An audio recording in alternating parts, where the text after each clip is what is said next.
ओम गणेश, हर हर महादेव। जैसे अमावस्यांत अभी श्रावण माह शुरू होने वाला है और श्रावण माह में पंचामृत से भगवान शिव जी के ऊपर अगर अभिषेक किया जाए, जिसका मैं आपको प्रमाण भी दे रहा हूं, आप स्क्रीन के ऊपर देख लीजिएगा।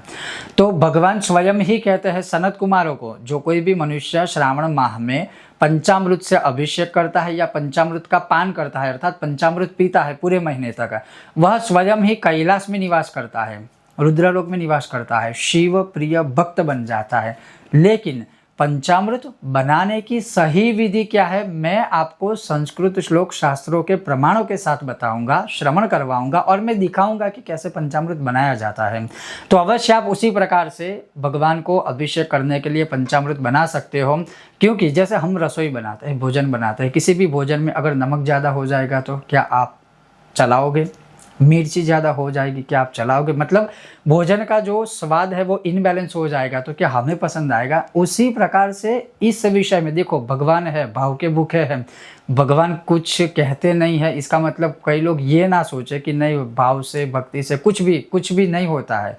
जहाँ पर आप प्रॉपर तरीके से चलोगे नहीं, जहाँ पर प्रॉपर तरीके से भगवान को खुश करने का प्रयत्न करोगे नहीं, तो फिर उसका परिणाम या उसका फल भी हमें उसी प्रकार से मिलेगा। तो ये शास्त्रोक्त चीज़ें हैं, समझने का प्रयत्न कीजिएगा। अन्यथा जहाँ पर जो चीज़ें जैसे आप करते हो वैसे कर सकते हो, लेकिन पंचामृत कैसे बनाया जाता है, चलिए अब मैं आपको दिखाता हूँ।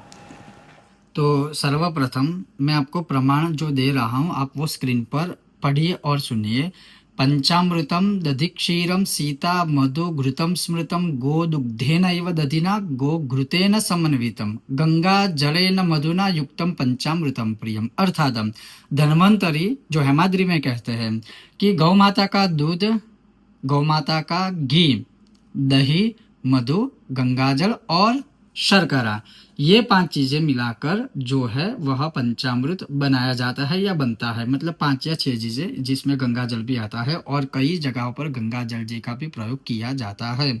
अब उसमें क्या कहा है कि पयो दधि घृतम चैव मधु च शर्करायुतम पंचामृतम मया देव स्नानार्थम प्रतिगृह्यतम। भगवान के हेतु स्नान करवाने के लिए पयो अर्थात दूध, दधि अर्थात दही, घृतम अर्थात घी, पयो दधि घृतम चैव मधु च अर्थात शहद और मधु च शर्करायुतम अर्थात ये मैंने मिश्री वाला शक्कर वाला जल बना के रखा है वह।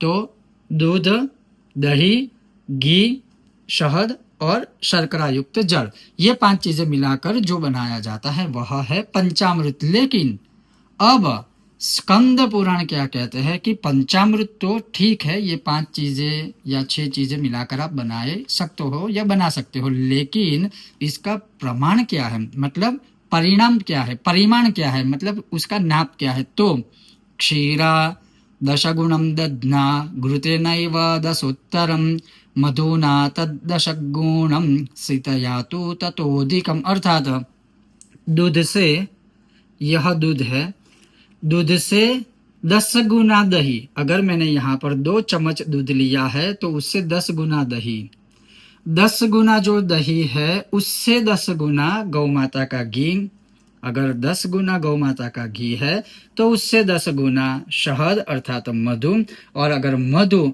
10 गुना है तो उससे 10 गुना मिश्री वाला या शक्कर वाला जल। तो ये तो मतलब क्या हो गया। तो दूसरा प्रमाण जो महान निर्वाण और महान निर्माण तंत्र में मिलता है, जो मुझे ये अच्छा लगा, जो मैंने भी उसी प्रकार से यहाँ पंचामृत का द्रव्य पूरा रेडी करके रखा है। जैसे शर्करा मधु दुग्धम च घृतम दधि समांशकम पंचामृतम इदम प्रोक्तम देहम शुद्धो विधीयते। खास करके पान के विषय में, जब पंचामृत हम पीते हैं उसके विषय में यह बहुत ही उत्तम है स्वास्थ्य के लिए, और उसी प्रकार से भगवान के लिए है। जैसे शर्करा मधु दुग्धम च घृतम दधि समांशकम, सब एक समान, मतलब ये अगर मैंने 4 चम्मच दूध लिया है तो दही भी मैंने 4 चम्मच अर्थात ये मान के चलिए, अगर मैं उसको वजन अनुसार भी कहूँ तो अगर मैंने 20 ग्राम दूध लिया है तो 20 ग्राम दही, 20 ग्राम घी, 20 ग्राम शहद और 20 ग्राम शक्कर वाला जल।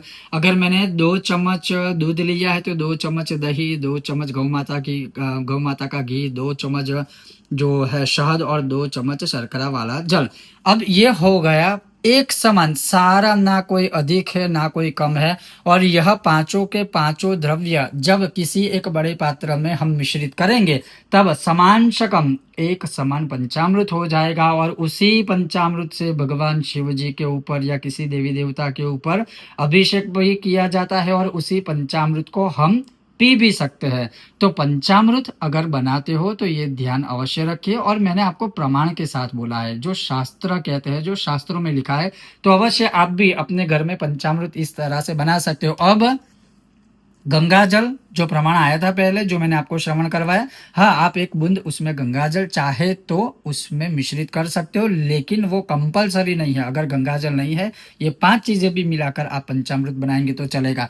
बहुत लोग तुलसी दल भी अंदर अर्पण करते हैं, वह सत्यनारायण व्रत कथा में होता है और उसके पीछे भी एक नहीं बहुत सारे रीजन है, जो मैं भविष्य में आपको श्रवण करवाऊंगा, बताऊंगा। लेकिन वही प्रश्न शायद कोई पूछ सकता है वीडियो को देखने के बाद, इसलिए मैंने स्पष्टीकरण दिया। मूल बात यह है कि पांचों चीजों को एक समान द्रव्य में परिमाण करके अगर आप बनाते हो, इन पांचों चीजों को किसी एक पात्र में मिश्रित कर दीजिए। तो आपने देखा कि पंचामृत कैसे बनाया जाता है, पंचामृत का परिमाण क्या है, शास्त्रों में उसका प्रमाण क्या है, सब कुछ मैंने आपको बता दिया। अगर आपको यह विषय वीडियो पसंद आया हो तो लाइक करें, शेयर करें, चैनल पर नए हो तो सब्सक्राइब करके घंटी का चिन्ह दबाएगा। बहुत जल्द मिलते हैं ऐसे ही नए विषय वीडियो के साथ। तब तक आप देखते रहिए कर्मकांड बाय आनंद पाठक मेरे साथ। ओम गणेश हर हर महादेव।